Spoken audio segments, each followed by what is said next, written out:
You have 72 hours to pay $50,000, or we're putting a lien on your house." Karen's voice was ice cold as she slid the certified letter across the mahogany table at the community center. I stared at the document, my hands trembling so badly I could barely hold the paper. $50,000. For what? For installing a garden shed that was allegedly 2 inches over some arbitrary property line. This wasn't justice. This wasn't even close to reasonable.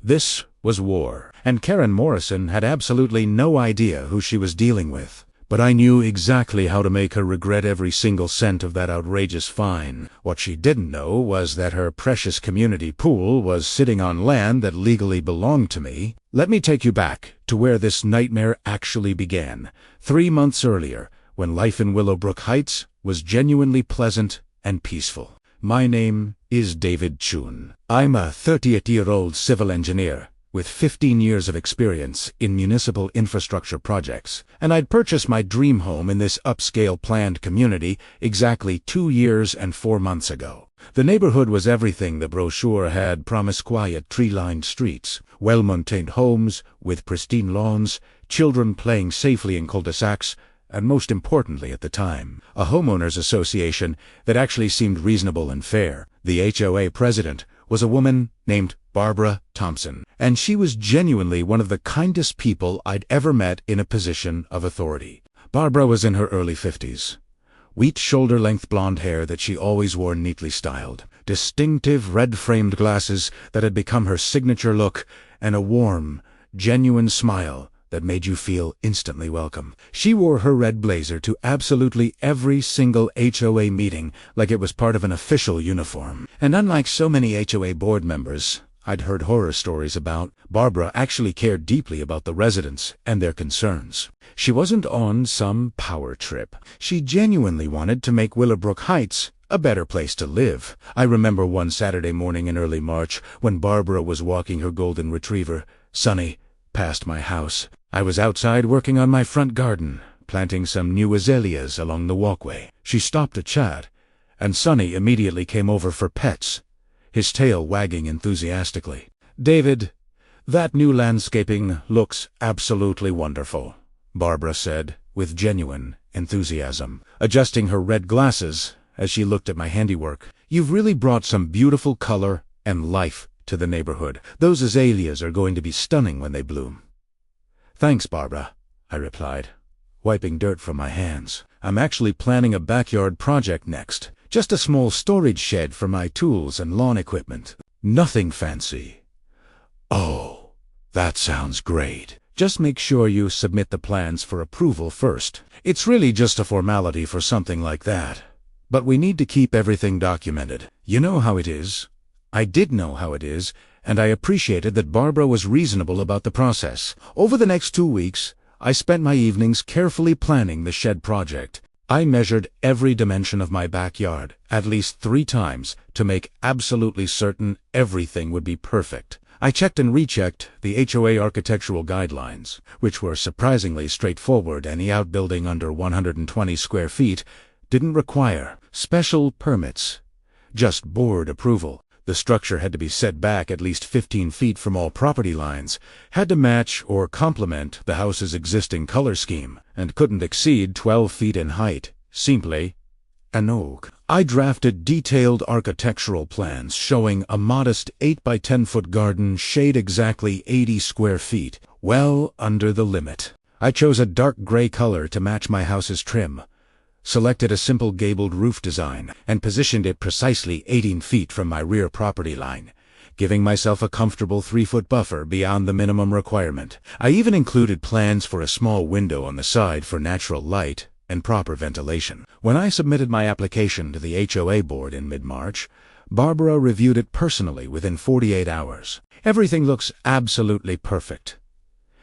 David," she told me at the monthly board meeting, holding up my plans for the other board members to see, "you followed all the rules to the letter. The shed is well within the allowable square footage. The color scheme is appropriate and matches your existing home beautifully, and it's set back more than the required 15 feet from the property line. I don't see any issues whatsoever. You're good to proceed whenever you're ready." The board voted unanimously to approve my project, 7 votes in favor, 0 against. I remember feeling genuinely grateful that I lived in a community with such a reasonable HOA. I hired a local contractor named Mike Stevens, who came highly recommended by several neighbors. Mike had been building sheds, decks, and small structures in Willowbrook Heights for over 12 years, and knew the HOA regulations better than most of the actual board members. He was meticulous, professional, and took pride in his craftsmanship. "Don't worry about a thing, David," Mike assured me as we reviewed the plans together in my backyard. "I've built probably 50 sheds in this neighborhood. Never had a single violation or complaint. We'll measure everything perfectly, use quality materials, and make sure this thing is built to last decades." We installed the shed over a long weekend in early April, working from Friday afternoon through Sunday evening. Mike brought his crew of 2 experienced carpenters, and they worked with impressive precision. They laid a proper gravel foundation for drainage, built the frame with pressure-treated lumber, installed the siding perfectly level, and even added a small decorative window box beneath the side window that wasn't in the original plans. "No extra charge," Mike said with a grin. "It just looks better this way." When they finished on Sunday evening, I stood back and admired the result. The shed looked fantastic, professional, clean, and like it had always been part of the property. The dark gray color blended perfectly with my house, and the whole structure looked sturdy and well built. Several neighbors walking by stopped to compliment the work. "That looks really nice." David, my neighbor, Tom Henderson, called from his yard. "Much better than that rusted metal thing I've been looking at. Maybe I should get Mike to build me one too." I spent the following weekend organizing all my tools, lawn equipment, and gardening supplies in the new shed. Everything had its place. It was deeply satisfying to finally have proper storage instead of a cluttered garage. That's when Karen Morrison entered my life like a dark storm cloud rolling over a sunny day. I should explain who Karen is, because understanding her personality is crucial to understanding everything that happened next. Karen had lived in Willowbrook Heights for 15 years and had been actively trying to become HOA president for at least the last 8 years. She ran for the position every single year like clockwork, and every single year she lost, usually by significant margins. She was in her mid-40s, with sharp, angular features and an even sharper tongue that she wielded like a weapon. Karen wore expensive designer business suits to every HOA meeting, as if she were attending a corporate board meeting rather than a neighborhood gathering. She treated the HOA rules and regulations like they were sacred scripture handed down from on high, and she had a disturbing tendency to interpret every single guideline in the strictest, most punitive way possible. When Barbara won the presidential election again last year by a landslide vote of 43-8, Karen had been visibly furious. I remember watching her face turn red as the votes were counted, her jaw clenching tighter and tighter. She'd stormed out of the meeting without saying a word to anyone, slamming the community center door so hard that the whole building shook. After losing that election, Karen had gotten herself appointed to the HOA Compliance Committee, a position that gave her authority to inspect properties for violations. It was like giving a hammer to someone who sees every problem as a nail. I first met Karen face-to-face on a Tuesday afternoon, exactly 2 weeks after my shed was completed. I was in my backyard, organizing some bags of mulch and fertilizer in the new storage space, when I heard a sharp, authoritative voice behind me. "Excuse-me. I need to inspect your new structure immediately." I turned around to find her standing right at my property line, uninvited and unannounced. She was holding a clipboard with official-looking HOA forms, a professional-grade tape measure, and wearing the most condescending, self-important expression I'd ever seen on another human being. "I'm sorry, who are you?" I asked. Even though I'd seen her at several HOA meetings and knew exactly who she was, Karen Morrison, HOA Compliance Officer and Architectural Standards Committee member, she announced, as if she were introducing royalty. "I've received an anonymous complaint regarding your recently constructed outbuilding, and I'm here to conduct a mandatory compliance inspection." A complaint? From whom? The identity of complainants is strictly confidential under Section 19 of the Now, are you going to cooperate with this official inspection? Or do I need to cite you for obstruction of HOA enforcement activities? I was annoyed by her aggressive tone and her complete lack of courtesy, but I figured that cooperation would be easier than conflict. Sure, go ahead and inspect whatever you need to inspect. What followed was 45 minutes of the most theatrical, absurdly meticulous measuring I'd ever witnessed. Karen measured every single dimension of my shed with the intensity of a crime scene investigator. She measured the distance from my shed to my house not once, but 3 times, recording each measurement in her clipboard. She measured the distance from the shed to my fence line, to my neighbor's property line, to their street. She checked the height of the structure at multiple points. She measured the width, the depth, the roof, pitch angle. She even measured the dimensions of the small decorative window. She spent 10 minutes examining the color of the siding, comparing it to paint samples she'd brought with her. She checked the foundation for levelness with a spirit level she pulled from her designer handbag. She photographed the shed from at least 15 different angles with a professional camera. Finally, after what felt like an eternity, she straightened up with a triumphant expression that made my stomach sink. "Ah," she exclaimed, pointing at her tape measure like she'd just discovered buried treasure. I knew something was wrong. I absolutely knew it. Knew what? Exactly. I asked, trying to keep my voice calm. Your shed extends 2 inches over the mandatory 15-foot setback requirement. According to my precise measurements, this structure sits at exactly 14 feet and 10 inches from the rear property line. That is a clear, unambiguous violation of Section 7. Paragraph 3 of the Willowbrook Heights Architectural Covenant Primera. Pulled out my own tape measure and the approved architectural plans that I'd kept in my garage. That's impossible. We measured this location at least 3 times before we even started construction, and the contractor double-checked everything. The plans that Barbara approved show 18 feet of setback. Well, someone measured incorrectly, Mr. Chun. Math doesn't lie, and neither does my tape measure. This is an official violation. You have exactly 30 days from today to either completely remove this structure or relocate it to bring it into full compliance with community standards. I couldn't believe what I was hearing. My mind was reeling. You want me to tear down or move an entire shed? Professionally built, expensive shed over?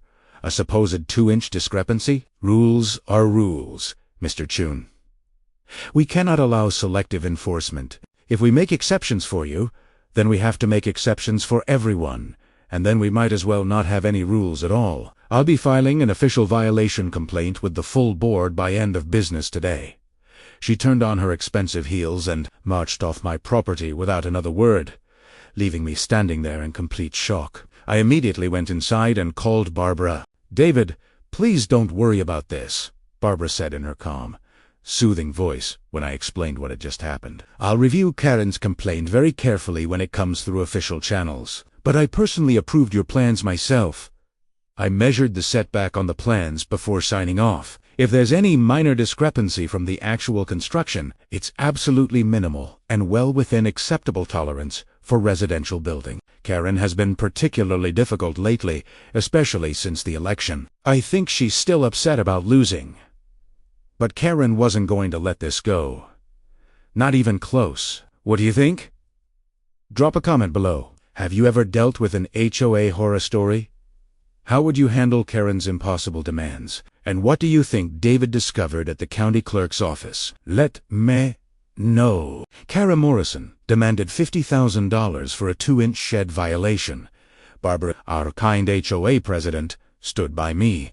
But Karen escalated with lawyers and threats. Instead of panicking, I went to the county clerk's office. Why?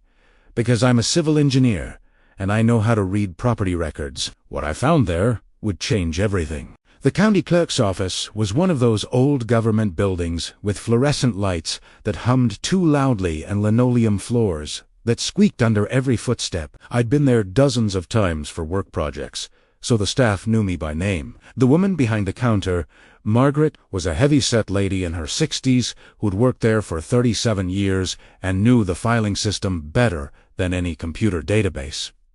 "David Chun," she greeted me warmly. "Haven't seen you in a while?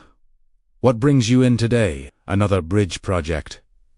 "Not quite," Margaret. I need to pull some property records for Willowbrook Heights, specifically the original plat maps and any easements or dedications from when the development was built. Oh my, going way back. Are we? That subdivision was platted in. She typed into her ancient computer, let me pull those records for you. Going to take me about 20 minutes to get everything from the archive room. I'll wait. And, Margaret, I also need the deed records for the community amenities, the pool, clubhouse, common areas, everything that's supposedly owned by the HOA. She gave me a curious look over her reading glasses. HOA, trouble, you could say. That? Say no more. I've seen enough HOA disputes to write a book. Give me 30 minutes. I sat in the waiting area, my mind racing through possibilities. As a civil engineer specializing in municipal infrastructure, I'd dealt with enough property surveys, and land dedications to know that developers sometimes cut corners during the platting process. Sometimes they made mistakes, and sometimes those mistakes didn't get caught for years of decades. When Margaret returned, she was wheeling a cart with 4 large document boxers and several rolled-up maps. Here's everything from the original Willowbrook Heights development. Plat maps, deed dedications, easement agreements. The works. You need a conference room, please. She set me up in a small room with a large table, and I spread out the documents methodically. I started with the original plat map from 1990 at the master plan that showed how the entire 243-acre development was divided into lots, streets, and common areas. The map showed my property lot 72 as a standard residential parcel, approximately 0.42 acres. But something immediately caught my attention. The rear property line on the plat map didn't quite match the fence line that existed today. There was a discrepancy of about 12 feet. I pulled out the individual lot survey that had been done when I purchased my house 2 years ago. Sure enough, that survey showed the same property line as the plat mapped, 12 feet further back than where my fence currently stood. My heart started beating faster. I grabbed the HOA common area dedication documents next. This is where things got interesting. When developers create a planned community, they typically dedicate certain parcels to the HOA for common use parks, pools, clubhouses, playgrounds. These dedications are supposed to be legally recorded and very specifically described. I found the dedication document for the Willowbrook Heights Community Pool and Recreation Area. According to the legal description, the pool property was Parcel C, described as that portion of land beginning at the northwest corner of Lot 7, extending westward 200 feet, northward 150 feet. Wait, beginning at the northwest corner of Lot 72. That was my lot. I pulled out a calculator and started doing the math, cross-referencing the plat map with the dedication documents. According to the original survey, the northwest corner of my lot was supposed to be 12 feet further back than where the current fence line sat, which meant the community pool property was measured from a point that was technically still within my property boundaries. I checked again and again. I measured 3 different ways, using 3 different reference points. The conclusion was unavoidable and absolutely stunning. The community pool wasn't built on HOA common property. It was built partially on land that legally belonged to me. Specifically, the entire northern section of the pool, including the deep end, the diving board, about half of the pool deck, and 2 of the 4 changing cabana sat on approximately 1,200 square feet of land that was technically part of my property. Despite being on the wrong side of the fence, my hands were actually shaking as I made copies of every relevant document. The plat map, the lot survey, the dedication documents, the HOA bylaws. Everything. Find what you needed, Margaret asked when I returned the documents. Margaret, I found exactly what I needed. Can I get certified copies of all of these? Sure thing. Going to cost you about $85 for the certification stamps. That's the best $85 I've ever spent. I drove home in a daze, my mind spinning with possibilities. I needed to verify this with a professional surveyor before I did anything. But if I was right-hand, I was 99% certain I was right. Then Karen had just made the biggest mistake of her life by coming after me. That evening, I called James Morrison, no relation to Karen, who owned the most respected surveying company in the county. I'd worked with James on several municipal projects, and I trusted his work completely. James, I need a priority survey done on my property. Full boundary verification with the original plat maps. And I need it to be absolutely airtight, certified, and legally defensible. David, you sound stressed. What's going on? HOA dispute. A bad one. How fast can you do this?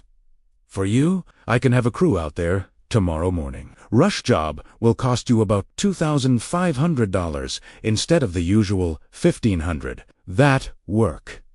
Perfect. And James, this needs to be precise. Down to the inch. I mean, really precise. When have I ever been anything less? James and his crew showed up at 7 the next morning with survey equipment that looked like it belonged at NASA.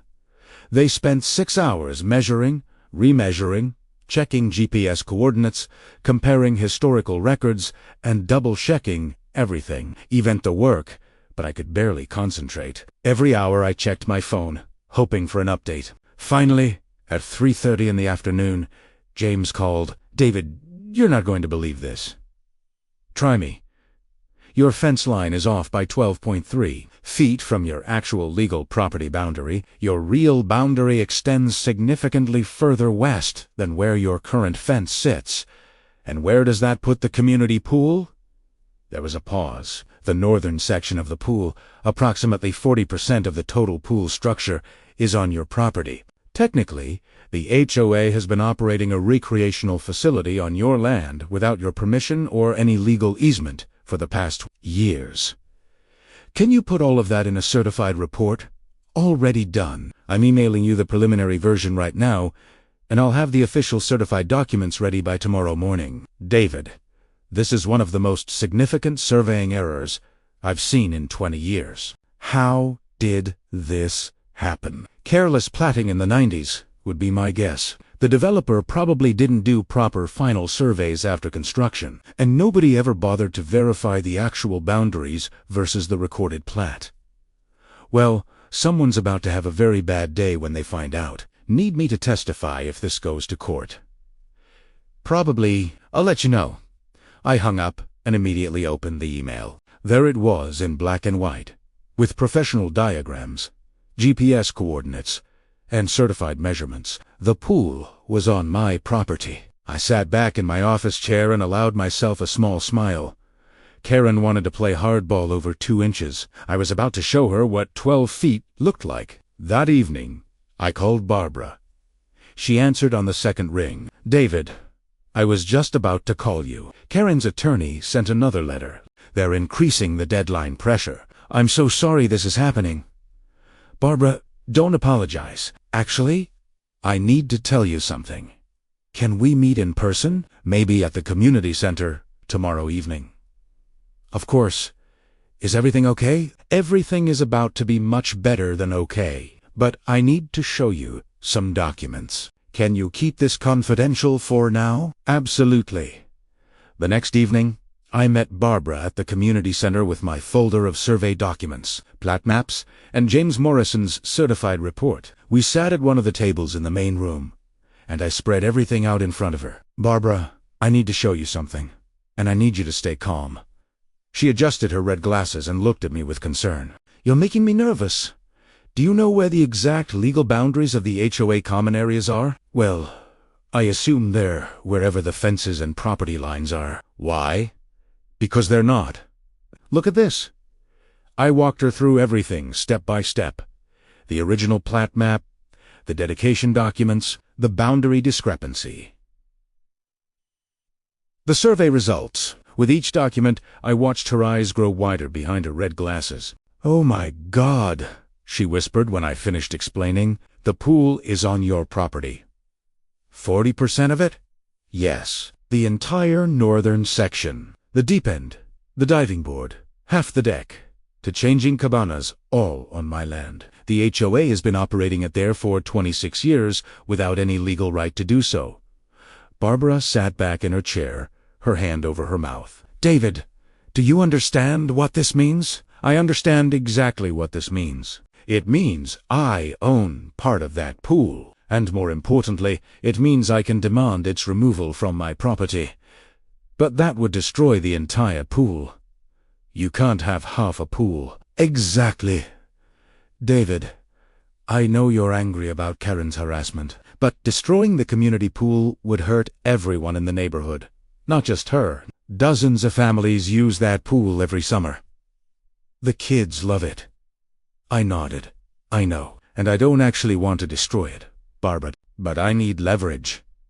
Big leverage. Karen is coming after me for $50,000 over 2 inches of shed space. I need to show her that I have the nuclear option if she pushes me too far. Barbara was quiet for a long moment, her fingers drumming on the table. Finally, she looked up at me. What's your plan? Here's what I'm thinking. I'm going to send Karen and her attorney a formal notice about the property boundary issue. I'm going to inform them that they're operating a facility on my land without permission, and I'm going to give them 2 options.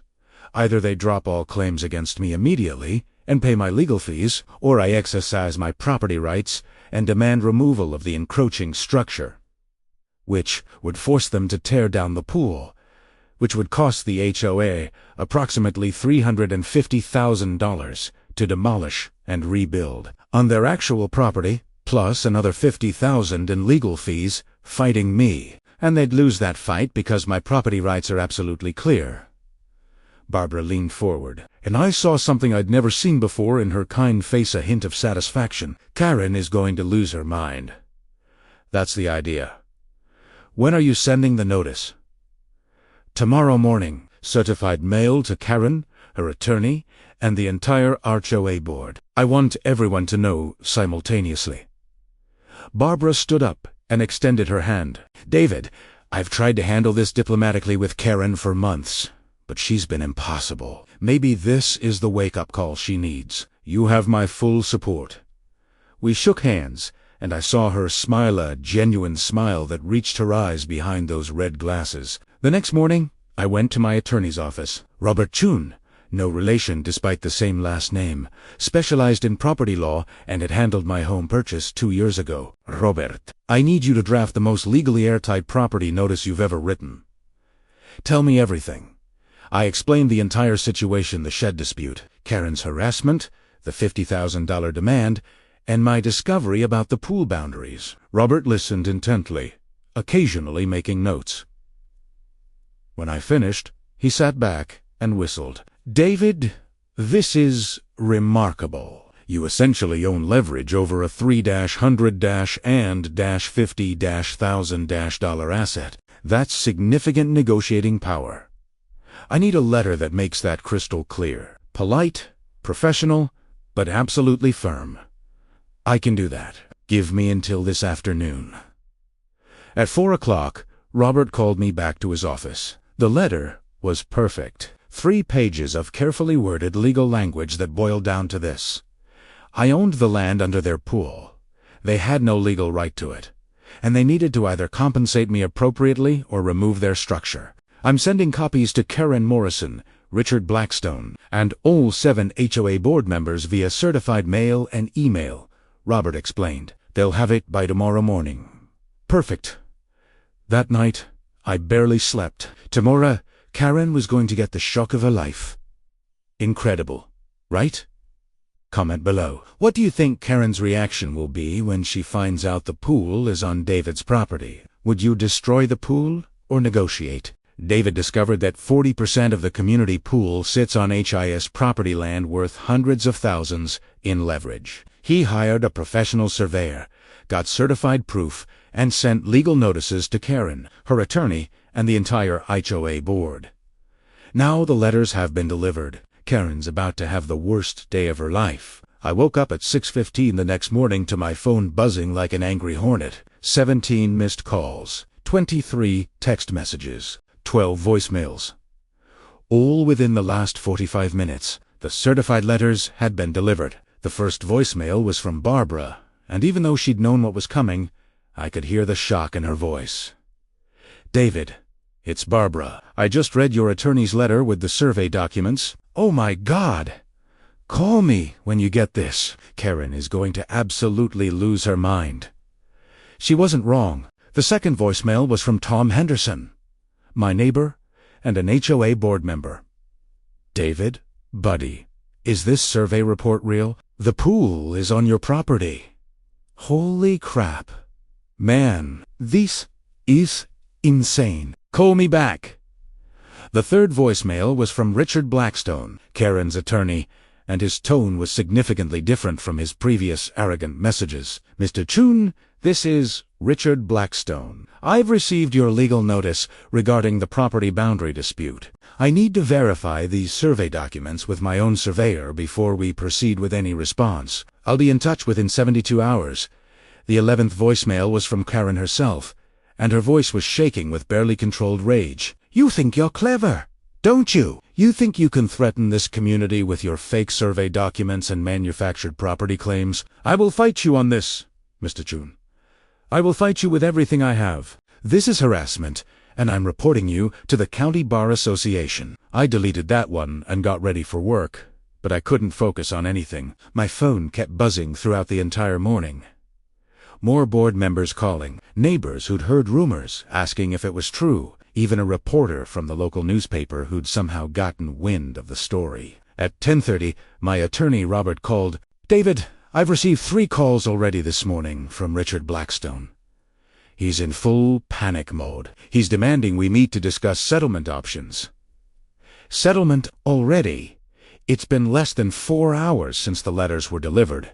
That's because he knows he's in trouble. He had his own surveyor pull the plat maps and property records, and apparently that surveyor confirmed everything we stated. The pool is definitely on your property, and the HOA has zero legal claim to it.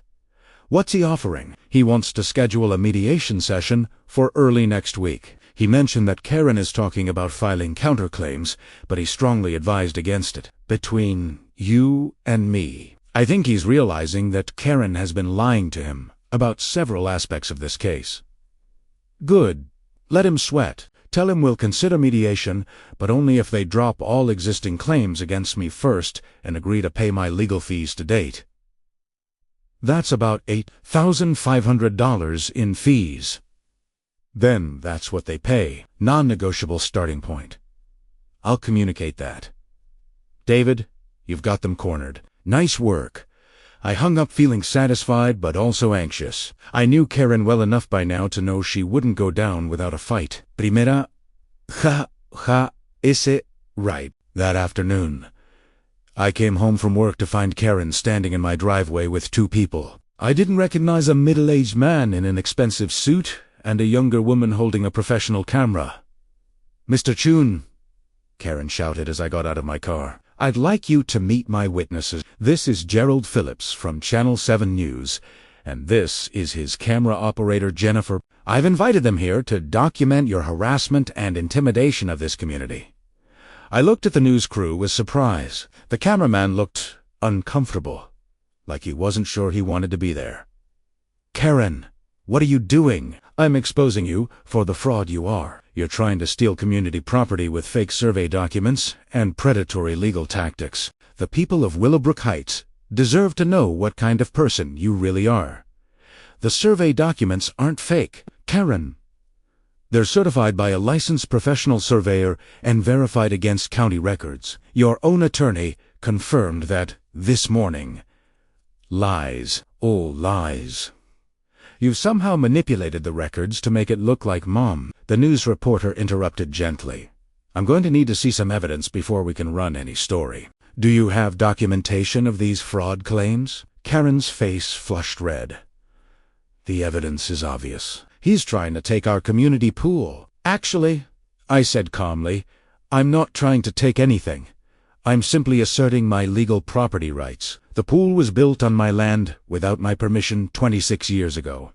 That's not fraud. That's a surveying error that I didn't create." The reporter turned to me with interest. "Can I see these survey documents?" "Absolutely." I have copies inside.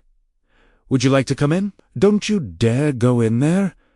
Karen practically screamed. He's going to manipulate you, like he's manipulating everyone. The reporter ignored her and followed me into my house. I pulled out the complete folder of documents, plat maps, dedication records, survey certifications, everything. He spent 20 minutes reviewing it all, while Karen paced furiously on my driveway. Finally, he looked up at me. Mr. Chun, this looks legitimate. Have you had legal counsel review this? Yes. My property attorney confirmed that the HOA is operating a facility on my land without legal authorization. And what are you asking for? Removal of the pool. I'm asking for the HOA to acknowledge their error, drop their frivolous claims against me, and negotiate a reasonable resolution. If T refuses, then yes, I have the legal right to demand removal of the encroaching structure. He nodded slowly. This is actually a pretty interesting story, but not the way Ms. Morrison presented it. Would you be willing to go on camera? Let me consult with my attorney first. Can I have your card? We exchanged contact information, and he left. I watched through my window as Karen practically attacked him on the driveway, demanding to know what I'd said. He politely extracted himself and drove away with his camera operator. Karen stood in my driveway for another 10 minutes, staring at my house with an expression of pure hatred, before finally leaving. That evening, I got a call from Barbara. David, there's an emergency HOA board meeting tonight at 7. Karen demanded it. She's calling for a vote to authorize litigation against you, using community funds. She wants to sue me. For what? For fraud, apparently, and for demanding removal of the pool, which she's claiming is extortion. It's completely ridiculous, but she's convinced 3 board members to support her. We need 4 votes to block it, and right now, I only have 3 confirmed votes, including mine. I'll be there. The community center was packed when I arrived at 6:40. Apparently, word had spread through the neighborhood, and at least 60 residents had shown up. The tension in the room was electric. Barbara was at the front table in her red blazer, looking more stressed than I'd ever seen her. The other 6 board members sat beside her, and Karen was in the front row with a thick folder of documents and that same condescending expression. At exactly 7, Barbara called the meeting to order. Thank you all for coming on short notice. We have a serious matter to discuss tonight regarding property boundaries and the community pool. Before we begin, I want to remind everyone to keep this civil and respectful. This is a legal matter, not a personal attack. Karen immediately stood up. Madam President, I move that we skip the preliminaries and vote immediately on authorizing legal action against David Chun for his fraudulent property claims and extortionate demands. Karen, we need to hear from all parties first. David has the right to present his case. He's had his chance. He sent threatening legal letters to all of us. There's nothing more to discuss. Barbara's face hardened. Karen, sit down. This is my meeting, and we will follow proper procedures. For a moment, I thought Karen might refuse, but she sat down with a huff, her arms crossed tightly. Barbara invited me to the front. I brought my folder of documents and projected the survey maps on the community center screen using my laptop. For the next 20 minutes, I walked everyone through the evidence, the original plat maps, the dedication documents, the boundary discrepancy, the certified survey results. The room was completely silent, except for my voice. I could see people's faces as the reality sank in. The pool really was on my property. When I finished, Primera Said simply, I don't want to hurt this community. I love living here, but I also won't be bullied and extorted over a minor shed placement issue. If the HOA drops all claims against me and agrees to negotiate in good faith, I'm willing to work out a reasonable solution. But if Karen continues pushing this lawsuit against me, I will exercise my full legal rights, which includes demanding removal of the encroachment. One of the board members, a retired accountant named Margaret Stevens, raised her hand. David, what would a reasonable solution look like? An easement granting the HOA legal rights to the land where the pool sits, in exchange for them acknowledging that my shed is fine and paying my legal costs. That's it. No one has to tear down anything. Everyone wins. And if we refuse, then I will require the pool to be removed from my property, and the HOA will bear the cost of relocating it to land they actually own. Current estimates put that at $350,000 to $400,000. The room erupted in gasps and murmuring. $350,000 would bankrupt the HOA and require a massive special assessment on every homeowner. Karen jumped to her feet.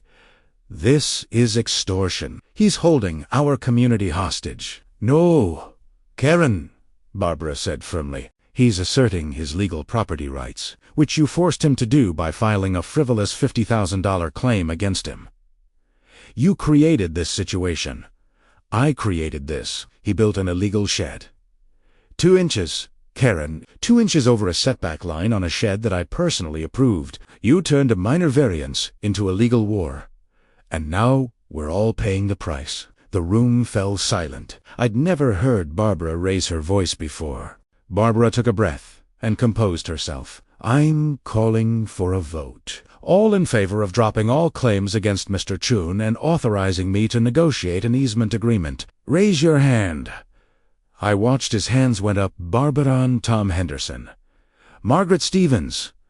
2 other board members I didn't know well. 5 votes in favor. All opposed. Karen's hand shot up. So did 2 others board members she'd clearly lobbied beforehand. 3 votes against. The motion passes 5-3, Barbara announced. All legal actions against David Chun are hereby dropped, and I'm authorized to negotiate a property easement agreement. Karen stood up so fast her chair fell over. This is a betrayal. I'm calling for a vote of no confidence in the president. You can call for whatever you want, Karen, but this meeting is adjourned. Barbara banged the gavel with finality. Karen grabbed her folder and stormed out, slamming the door hard enough that one of the framed photos fell off the wall. After the meeting, at least 20 residents came up to shake my hand and apologize for what I'd been through. Barbara approached last, looking exhausted but relieved. Thank you, David, for handling this with such grace. Thank you for standing up to her. Barbara, I know that wasn't easy. She smiled behind her red glasses. Actually, it felt pretty good. Karen's been a thorn in my side for years. Maybe this will finally teach her some humility. Don't count on it. No, probably not. But at least the community is safe now. Let's get that easement drafted this week and put this nightmare behind us. I agreed and drove home, feeling like I could finally breathe again. The battle was won. Karen had lost. The pool was saved. My shed was safe. Everything would go back to normal. Primera, ese wrong. Karen had one more move to make, and it was going to be her most desperate and dangerous yet. Wow. What do you think Karen will do next? Comment below with your predictions. Do you think David should give Karen any mercy after everything she's done? The HOA board voted 5-3 to drop all claims against David and negotiate an easement for the pool. Barbara publicly stood up to Karen for the first time. Karen stormed out in rage, humiliated in front of 60 residents. But she wasn't done yet. She had one final, desperate move that would change everything. 3 days after the emergency board meeting, I was sitting at my kitchen table, reviewing the draft easement agreement that Barbara and my attorney had prepared. It was fair and reasonable the HOA would get permanent legal rights to the pool property. I would get official acknowledgement that my shed was compliant, and they would pay my $8,500 in legal fees. Clean, simple, everyone wins. My phone rung. It was Barbara, and her voice was tight with stress. David, we have a serious problem. Karen filed a police report against you this morning. I nearly dropped my coffee mug. She what? She went to the police station at 7 this morning and filed a report claiming you've been harassing and threatening her. She's claiming you sent threatening messages, showed up at her house multiple times, and that you're creating a hostile environment. That's completely insane. I've never sent her any messages, and I've never been to her house. Barbara, you know this is a lie. I know, David, I know. But the police have to investigate any formal complaint. A detective called me an hour ago asking questions about the HOA dispute. I told him the truth that Karen has been the aggressor in all of this, but he said they still need to interview you. This is retaliation for losing the vote. She's trying to make me look like the bad guy. Of course she is. But David, you need to take this seriously. False police reports can be very damaging, even if they're eventually dismissed. You need to document everything and possibly get your attorney involved. I immediately called Robert Chun. He wasn't surprised. This is a classic slap technique, he explained. Strategic lawsuit against public participation. She's using the legal system to harass you and drain your resources. The good news is that it's also highly illegal and can backfire on her spectacularly. What do? Cooperate fully with the police investigation. Provide them with all documentation showing that you've never contacted Karen except through official HOA channels and legal correspondence. Show them her pattern of harassment against you. And whatever you do, don't engage with her directly. Don't call her. Don't go near her property. Don't respond to anything she says publicly. Let me handle all communication. Can we file countercharges for filing a false report? Absolutely. Once the police clear you, we can pursue charges for filing a false police report, abuse of process, and potentially even a civil defamation suit. But first things first, let's get you cleared. The police interview happened 2 days later. Detective Maria Rodriguez was a sharp-eyed woman in her 40s who'd clearly dealt with her share of HOA disputes before. We met at the police station, and I brought Robert with me. Mr. Chun, I appreciate you coming in, Detective Rodriguez began. I'm investigating a harassment complaint filed by Karen Morrison. She claims you've sent her threatening text messages, called her repeatedly at all hours, and showed up at her residence uninvited on multiple occasions. Can you address these allegations? They're completely false. Detective, I have never sent Karen Morrison a single text message. I've never called her personal phone, and I have absolutely never been to her house. Every communication I've had with her has been either at official HOA meetings or through my attorney via certified mail. Can you prove that? I pulled out my phone. Here's my complete text message history. You won't find a single message to or from Karen Morrison. Here's my call log, going back 6 months, no calls to her number. And here are the only written communications I've sent, all through my attorney. All professional, all documented. Robert added, Detective, we have security camera footage from Mr. Chun's home showing he was there on the dates and times Ms. Morrison claims he was at her residence. We also have witness testimony from multiple HOA board members confirming that Ms. Morrison has been the primary aggressor in this dispute. Detective Rodriguez reviewed everything carefully. She made notes, asked clarifying questions, and cross-referenced dates and times. After about 45 minutes, she sat back in her chair. Mr. Chun, based on this evidence, I don't see any credible basis for Ms. Morrison's claims. Your documentation is thorough, and her allegations don't match the factual record. I'm going to recommend to the district attorney that no charges be filed. What about charges against her for filing a false report? I asked. That's a separate matter. If you want to pursue that, you'll need to file your own complaint and provide this same documentation. The DA will review it and determine if prosecution is warranted. We'll be doing that, Robert confirmed. We left the police station, and I felt a weight lift off my shoulders. But I also felt something else. Karen had crossed a line. Filing a false police report wasn't just harassment, it was a crime. And I was done playing nice. Robert, I want to file charges against her, and I want to pursue a civil defamation lawsuit. Are you sure? That's going to escalate this significantly. She tried to give me a criminal record over a property dispute. Yes, I'm sure. Then let's do it, right? Over the next week, we compiled everything. Documentation of Karen's harassment pattern. The false police report. Witness statements from Barbara and other board members. Evidence of her attempt to manipulate the media. We filed a criminal complaint with the district attorney's office and prepared a civil lawsuit for defamation, abuse of process, and intentional infliction of emotional distress. The civil lawsuit asked for $200,000 in damages. When Karen received the lawsuit papers, She apparently had a complete meltdown. I heard about it from Tom Henderson, who heard it from his wife, who heard it from Karen's neighbor. She was screaming in her driveway for like 20 minutes. Tom told me over his backyard fence. Something about how you've destroyed her life, and she's going to make sure you pay. Honestly, David, I think she might be having some kind of mental breakdown. This whole thing has consumed her. I almost feel bad for her, I admitted. Almost. But she brought this on herself.